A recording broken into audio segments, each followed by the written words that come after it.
welcome to the Wednesday podcast. We're glad to have you with us. Today, we will be looking at how we can make spiritual sense of topics surrounding end-of-life issues. In this podcast, we will be examining end-of-life care, and we'll be looking at the messages we send and receive about death and dying. We will look at loss from several vantage points and the ongoing conversations we have with one another and with God in our seasons of loss. We pray that this time will be encouraging for you. Welcome.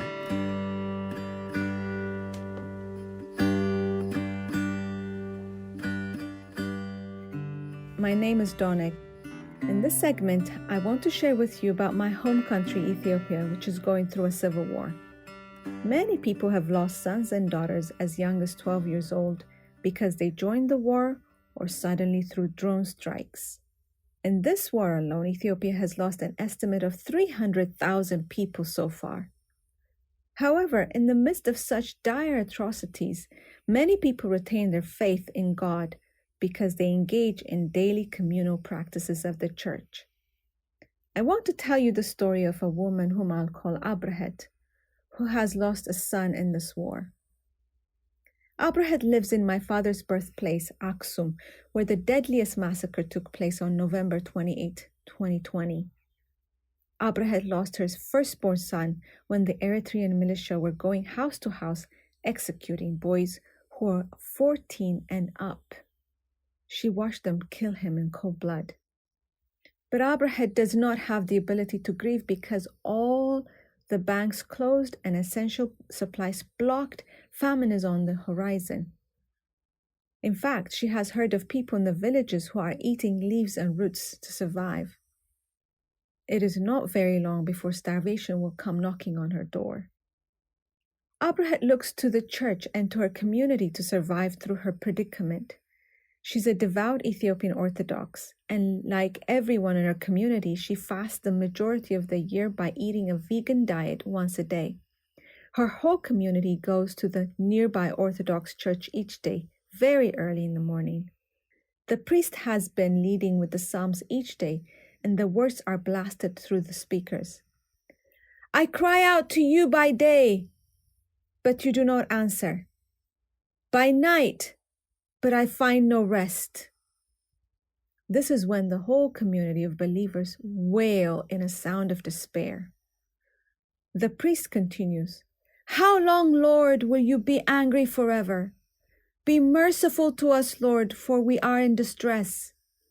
At this point, the community uses the ancient language of the church to repeat the phrase, Exio marene Christos, Exio marene Christos, which roughly translates as, Lord Christ, have mercy on us. Lord Christ, have mercy on us. The priest then leads through words like, But we trust in you, Lord. You are our God. Our times are in your hands. Let your face shine on your servants. Save us in your unfailing love. This is the kind of lament that has kept them going as a community. As the morning mass is finished and people disperse into their daily lives, Abrahet's faith continues even in the midst of loss and looming trouble.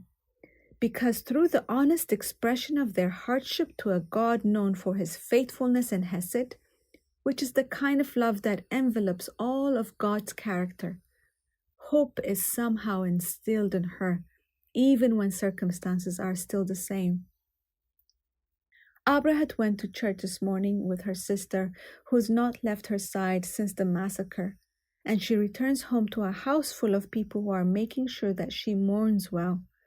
As Abrahet continues to go each morning to Mass, hears the words of the priest, participates in the communal lament, she continues to express trust and surrender to her God, who is not predictable, but is most reliable.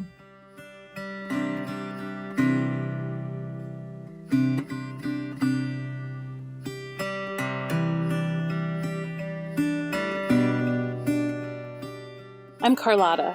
Today, I'm going to talk to you about trusting God in life storms. There are times in our life when we face traumatic circumstances. that are beyond our control.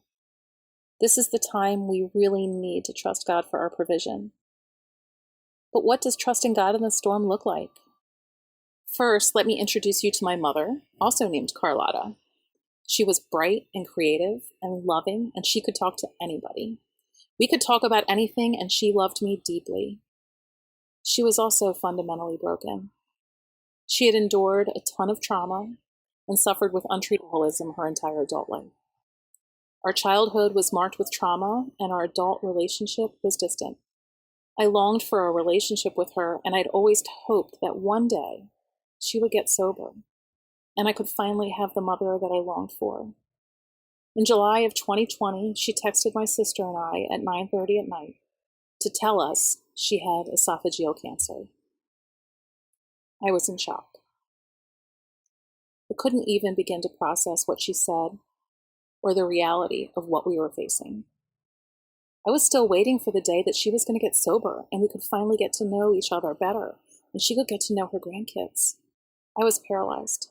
All I could do at that moment was put on Christian music and pray that God was going to get me through this. I had no words, no thoughts.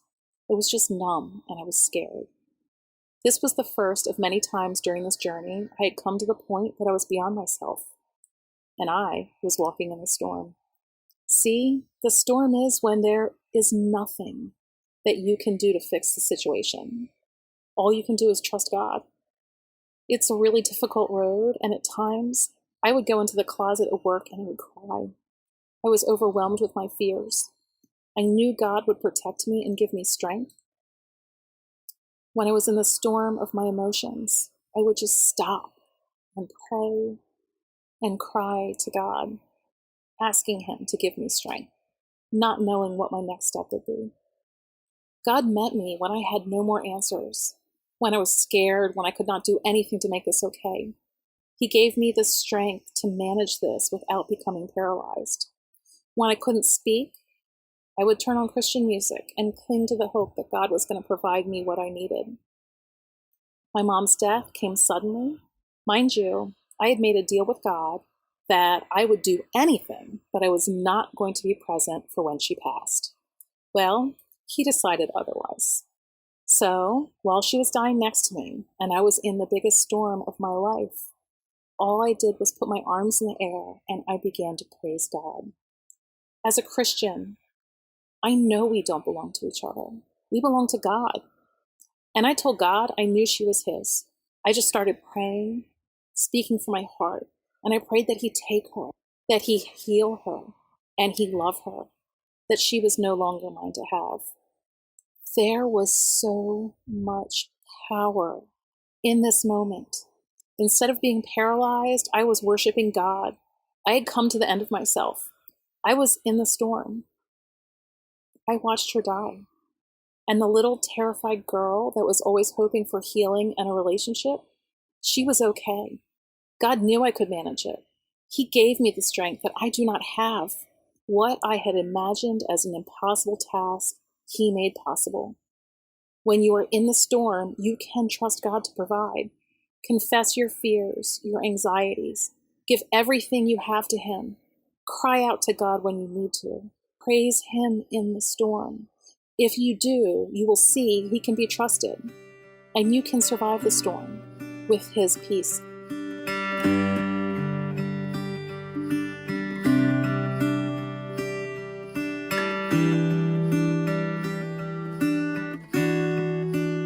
Answers to the questions I never asked. This is Ryan Cavender. Several years ago, I found myself as the sole caretaker for my aging grandmother. My parents had recently moved out of state for a job opportunity, and my grandmother, who was spending her last days in a nursing home, stayed behind. I was only 29 years old at the time and had little experience dealing with death or dying, but I desperately wanted to honor my grandmother in what time she had remaining. So I did my best to step up to the challenge as she was entrusted to my care. This portion of today's podcast will share my experience in walking alongside my grandmother in those final months of her life as I explain some of the decisions that I made, along with some lessons I've learned since. My hope is that you, the listener, might benefit from my experience and be better prepared should you face this unfortunately inevitable circumstance with those that have been entrusted to your care. To begin, it's important for you to know that my grandma was a talker. She was the most outgoing and outspoken person on the planet, so getting her to talk was not an issue. My short visits to see her in the nursing home would turn into hours-long visits filled with stories about her life that pretty liberally mixed fact with fiction. Unfortunately, she had far fewer words to share when it came to her talking about death and dying. Perhaps because her life had been filled with death from a young age. After all, she had been orphaned at just 14 years old, and often commented on how it was a miracle that she even lived to meet her grandchildren. Regardless of her aversion to discuss her condition, she was surrounded by the painful reality on a daily basis in that nursing home. She had lived a life in pursuit of Jesus and his promise of an abundant life, yet she found herself confronted with a less than abundant reality. And me, being young and uncomfortable with the topic of death and dying, I often chose the path of least resistance and followed her lead. I would wait until she was ready to talk, and I would hardly ever pry beyond what she freely shared. I didn't want to make her uncomfortable. At least that's what I told myself. In hindsight, I now realize that I wasn't willing to sacrifice my comfortability by asking hard questions that could give her the fullest life possible. As she faced those final days and weeks of her life, I can see now the selfishness in that decision. The right thing to do would have been for me to sacrifice my comfortability in order to maximize hers. Looking back now, I would have handled those final weeks and months of her life very differently. I would have kept the focus on listening, but with a heart towards empathy for all the pains that she had experienced in life, including the physical ones she was experiencing in those moments we shared together. I cherish the times she spoke freely about what life after death might be like, but I wish I would have asked intentional questions that could have led to uncovering how she wished to live out her final days in all their fullness. Oh, how I wish I could hear the answers now to the questions I was too afraid to ask then. More than 3 years after she first checked into the nursing home, she took her last breath, peacefully in my arms, right there in her bed. I often reflect on how things might have been different, what I might have learned, and what kind of answers she would have given me to the questions I wasn't brave enough to ask. I'll simply never know. But if you're listening to this podcast, and if you find yourself in a similar situation to the one I found myself in, let me encourage you to take the time to sit and to listen, to understand and to empathize with your loved one, and to ask the hard questions in the most gracious way possible, so that you might honor their life and their legacy as they live out their final days in all their fullness.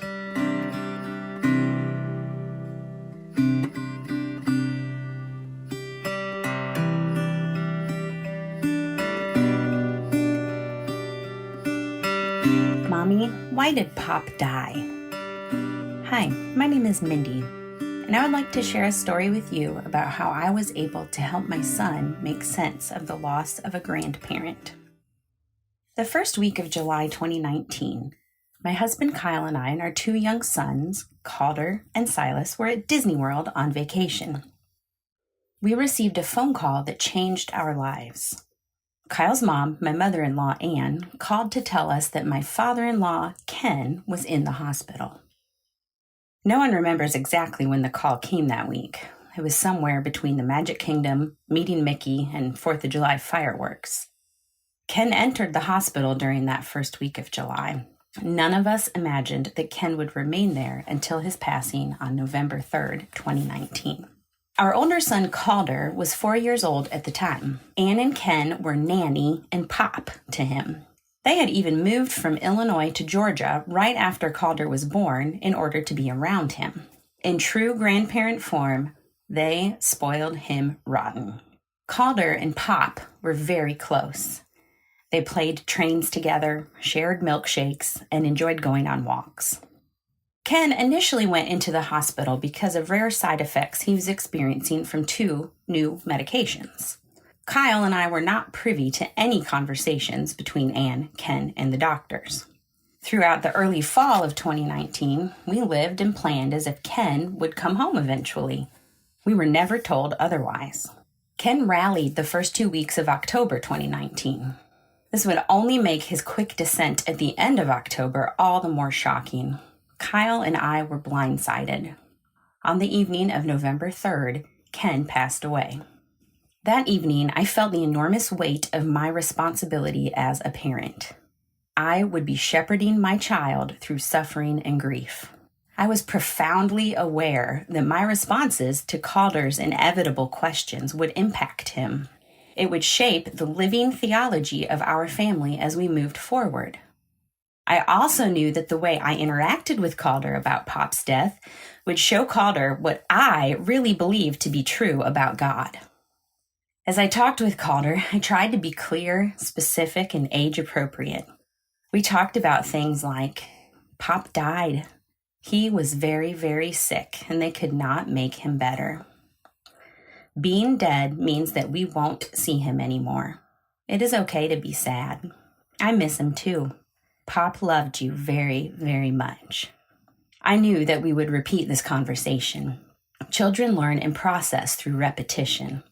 As time went on, Calder asked me some variation of, Mommy, why did Pop die? Many, many times. Each time I helped him in his grief by honoring his pain. I let him ask me the same questions over and over. With God's grace, I sought to love Calder by answering him honestly and patiently each time. I think of God's long-suffering love towards us in a different light now. It is much more than just being patient with us as we stumble. I think God's long-suffering means that he is present and with us throughout the suffering of our lives. Even when the only answer I can give to Calder is, I don't know.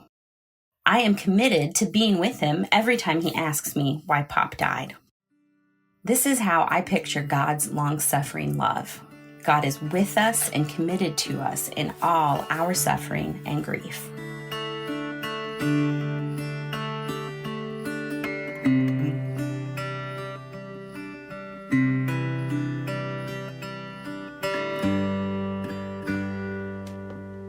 This is Julie Finch. For the next few minutes, I'd like to share a key moment where my patient's comfort with death and dying influenced medicine. So a bit of background is that I'm a doctor of pharmacy, practicing for about 26 years with retired veterans and their families. Currently, my casework comprises complex 65 to 90-year-old patients. We talk about their pain, their medications, and how those medications may be affecting them. Most importantly, I listen for what they're not telling me. Years ago, when I was stationed in Mississippi, an older couple pulled me aside and asked me if it was okay for the husband to stop chemotherapy. They explained that they'd felt pressured by their oncologist to restart yet another round, and they really didn't want to go through with it again. While the next course could gain him a few additional weeks of life, the trade for those weeks was just too costly. The two came to the decision that they wanted to enjoy the time they had left together. For them, cancer was not some boogeyman to be spoken about in low voices and hushed tones. It just was. As if they felt they had to justify their decision or earn my approval, he told me he'd purchased all new appliances for his wife and bought her a new Hyundai with a 100,000-mile warranty. He continued describing his preparations, stating that he'd set up their home so that after he was gone, she would have nothing to worry about.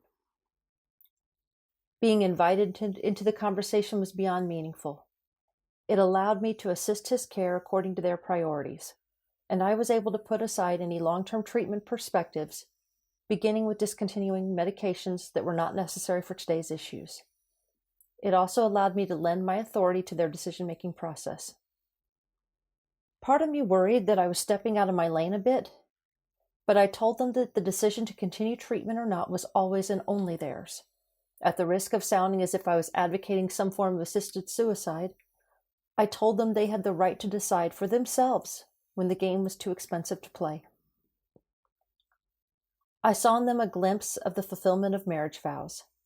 He loved her till death, and yet he would not let death separate him from continuing to express his love and protection for her long after he was gone. In her, I saw a woman loving her husband no matter his need, even when his masculinity faded and his body inevitably betrayed him. By the end of our chat, I was the one sobbing openly, and they were the ones comforting me as I struggled, confronting the big lies within my own experiences with death. Previously, for me, death was something to be met with anger, or as if it were an embarrassing social faux pas. I only had those two frames of reference. One as a medical officer determined to fight against death with violence if necessary. Or secondly, standing graveside at my grandmother's funeral told not to cry because we didn't show public emotions. Both of these illustrations of death crumbled with the alternative provided by this wonderful couple. Their ability to be open and vulnerable freed them both. The obvious and tangible result was that it allowed him to preserve his autonomy longer, his very personhood. Looking back at this moment through a spiritual lens, I would argue the most important outcome was that the couple was prepared to walk through the valley together as one, rather than suffering separately or keeping a smile for the sake of the other. That was the only time I remember talking with them. That one interaction, that one tumbleweed, shaped how I speak with those entrusted to my care and how I strive to look at life and death today.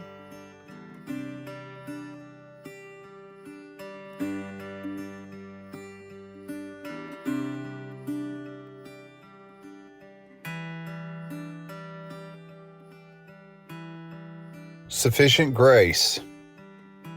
This is Greg Meek. The shock of watching a loved one's mind disintegrate before your eyes is overwhelming. Witnessing years of knowledge, wisdom, experiences, and understanding slowly fade away takes a toll on those who are left behind. The present becomes translucent and eventually fades like a mist into evaporation. The past becomes a mixed memory of reality, with deceased family members suddenly reborn into a never-ending state of bewilderment. This is the life of Alzheimer's and dementia sufferers. Their end comes through the death of the brain.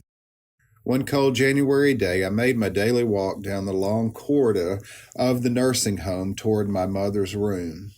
Vascular dementia had latched on and had eaten at my mother's brain like a slow flesh-eating organism. What part of my mother would I find missing today? What surprises were in store? I entered through the half-open doorway and kind of gasped. It was simply a baby. Sitting upward in her wheelchair, cuddling in her arms, was a life-size infant. Not real, of course, but a baby doll. Mother smiled as I walked in and put her finger to her lips to keep me silent. "Shh," she whispered. "He's asleep. I've been keeping him all day for you guys while you were gone."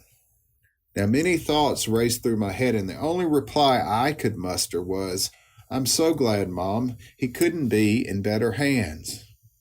Now, some context is needed. My mother loved babies and children. She attracted them like flies and always doted on the children of our family and friends. My initial thought was, I'm not okay with this. How could she have digressed so rapidly that suddenly she was now a child herself, taking care of a doll that had no life? But it did give life to her. This was too much for me to bear, and my anger railed against my heart. I wanted to shout out at the top of my lungs my displeasure with God that he had allowed her to come to this point. Why did he not just go on and take her? Why let her disintegrate into this lowly state of existence? But Mother's face told a different story. This baby, this plump, lifelike little bundle had entered into her world, and she was immersed in it. She smiled, loved, kissed, and held the baby up for me to hold. There was something in her smile and demeanor that coaxed me into playing along. I took the infant, rocked it in my arms. I asked her who the baby was, and she told me that it was my baby, and she had been keeping him for me and my wife. I asked her his name, and she looked at me with a blank stare and said, "I can't remember." We have a history of nicknames in my family, so I said, "Mom, since he is the youngest, why don't we just call him Baby?" She smiled that she liked it and took him back from me. Now the months roll forward and we found ourselves entering that strange new world of COVID-19. March 8th, 2020 was the last time I physically touched my mom until the end. I remember the last hug and asking her to take care of baby for me. Her nursing facility went into full lockdown and my visits were limited to her being wheeled in front of a window with the conversations over speaker cell phones. Each visit she arrived with baby, always holding him up for me to see, and the conversations got harder and harder as she kept declining. Each visit I would ask 2 questions. Mom, do you know who I am? And she always responded, of course I do. You're my son. I would then ask how baby was, and she would kiss him on the cheek and hold him up to show that he was being cared for. Labor Day came along with a phone call that evening, and after dinner and lying in her bed, Mom passed peacefully into her new life. Baby lay cuddled in her arms. What was so initially disturbing to me became my peace and Mom's lockdown companion and reasoned for her living until the end. Grace through trial and grace until the end. It was always there and is always provided, a deeper understanding of Jesus' grace being sufficient in all circumstances.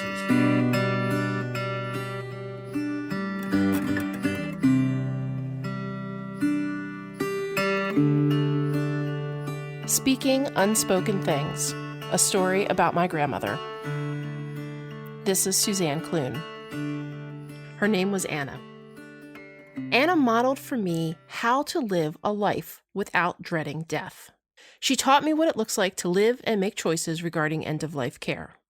She was remarkably matter-of-fact that dying was a normal part of living. Anna's lessons on this extended from my childhood into my 20s. She consistently made the topic of life and death discussable. Anna lived with a great vibrancy for every one of her 96 years. Born in 1899, she was one of those whose life spanned through the great changes of the 20th century. The impermanence of life wasn't something my family in general shied away from. I was 3 years old when I went to my first funeral. An elderly family friend from church had died. I sat next to my Nana. While this might sound morbid to some, I can assure you it was anything but that. I learned from a young age that life was special. We were not immortal. When we lost loved ones, we were to grieve, but we did not do so as a people without hope. Fittingly for this story, Anna met my grandfather Harry at the funeral of a mutual friend. They were both widowed and in their 60s. Decades earlier, as young marrieds, the 2 couples had been acquaintances. They occasionally played in the same card club. Both had children and grandchildren. Both were wonderfully practical and stubborn people. In the other, each found a companionable, loving friendship. 2 years after that funeral of a mutual friend, they were married. The love of their life for each would always be their first spouse. I grew up hearing almost as much about Roy, her first husband, as I did about my grandmother, Henrietta. This provided a background to the ongoing conversation about living life. Anna was strongly independent. After my grandfather died in 1980, she decided to move back to the home she built with her first husband, Roy. She would live there for another 15 years. For Anna, it didn't make sense to pretend that death was not a loss, but she did not mourn as one without hope. Anna was also highly practical about aging. In her early 90s, Anna's physical health was beginning to fail. After a bad fall, she decided to move into an elder care facility. As her health continued to decline, she continued to radiate a faith that was confident in her Savior. Was she scared? I asked her. No, I'm going to see Roy, her first husband, and your grandfather, Harry. I'm ready. She was excited to hear about all the plans for my upcoming wedding. Anna had a way of talking about future events without the other person feeling sad that she might not be there for them. Anna's final days on this side of eternity were as low-key as her life. Her room was quiet and peaceful. Her caregivers were focused on her comfort. We sat with her, prayed over her, and sang some of her favorite hymns. She slept a lot. We talked quietly to her during those moments when she was awake. I asked her to say hello to my grandfather for me. Anna was sleeping when she took her last breath. In her final days, she taught me much about dying. She continued a conversation that we had been having in one way or another since I was a child. Anna really taught me about living. She taught me to live the life in front of me, even when we lose the ones we love. She taught me to recognize moments and times and to live fully in the time given. She taught me that you don't have to die scared of leaving someone you love, nor did you have to fear life's end. 27 years now after her death, I continue to treasure the many lessons on living. She normalized talking about aging and death. I cherish the time I had with her and the life that she lived fully.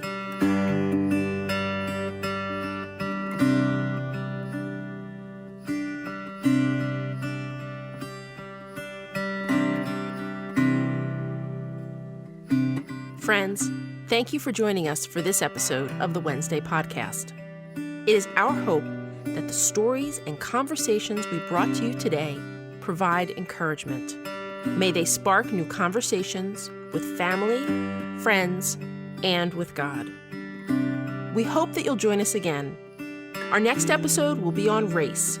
We will be responding to issues brought up by Ta-Nehisi Coates' book, Between the World and Me. Remember, leadership begins with listening. Until next time.